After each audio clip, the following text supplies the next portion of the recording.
भारतामध्ये महिलांमध्ये होणाऱ्या कॅन्सरपैकी सर्वायकल कॅन्सर हा सेकंड मोस्ट कॉमन कॅन्सर आहे आणि सगळ्यात लाजिरवाणी गोष्ट म्हणजेच की हा एक प्रिव्हेंटेबल कॅन्सर आहे। दरवर्षी याचे 1.5 ते 2 लाख नवीन रुग्ण डायग्नोज होतात आणि त्यापैकी 75,000 रुग्णांचा मृत्यू देखील होतो। आणि याच पार्श्वभूमीवर इंडियन गव्हर्नमेंटने 14 ते 15 वर्ष वयोगटातील मुलींसाठी देशव्यापी एचपीव्ही लसीकरण मोहीम सुरू केली आहे।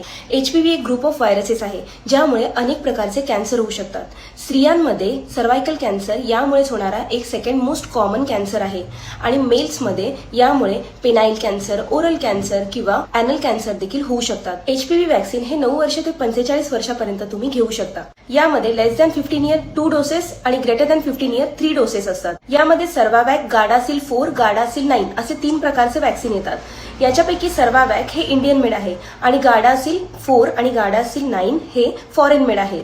प्रायव्हेट हॉस्पिटल्समध्ये सर्वावॅक हे अराउंड 2,000 पर्यंत येतं, गार्डासिल 4 हे अराउंड 3 ते 4,000 पर्यंत आणि गार्डासिल 9 जे की 9 स्ट्रेनच्या विरुद्ध काम करते ते अराउंड 10 ते 11,000 पर्यंत येतं।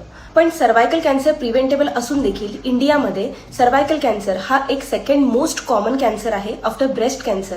याच पार्श्वभूमीवर इंडियन गव्हर्नमेंट आपल्या 14 ते 15 वर्ष वयोगटातील मुलींना वुमन्स डेच्या निमित्ताने देशव्यापी एचपीव्ही लसीकरण मोहीम राबवत आहे। हे वॅक्सिन आत्ताच तयार झालंय आणि आपल्यावर ट्रायल घेण्यासाठी म्हणून ते फ्रीमध्ये देतात असं आहे का? तर नाही। हे वॅक्सिन 2006 पासूनच मार्केटमध्ये आलेलं आहे। एखादं वॅक्सिन मार्केटमध्ये येण्याआधी त्याच्यावरती अनेक प्रकारचे research, clinical testing, clinical trials केले जातात आणि त्यानंतरच ते वॅक्सिन आपल्यापर्यंत पोहोचतं। त्यामुळे कुठल्याही प्रकारची मिस इन्फॉर्मेशन न स्प्रेड करता, न ऐकता आपल्या मुलींना, आपल्या बहिणीला, आपल्या आईला या जागतिक महिला दिनानिमित्त नक्की एचपीव्ही वॅक्सिन द्या।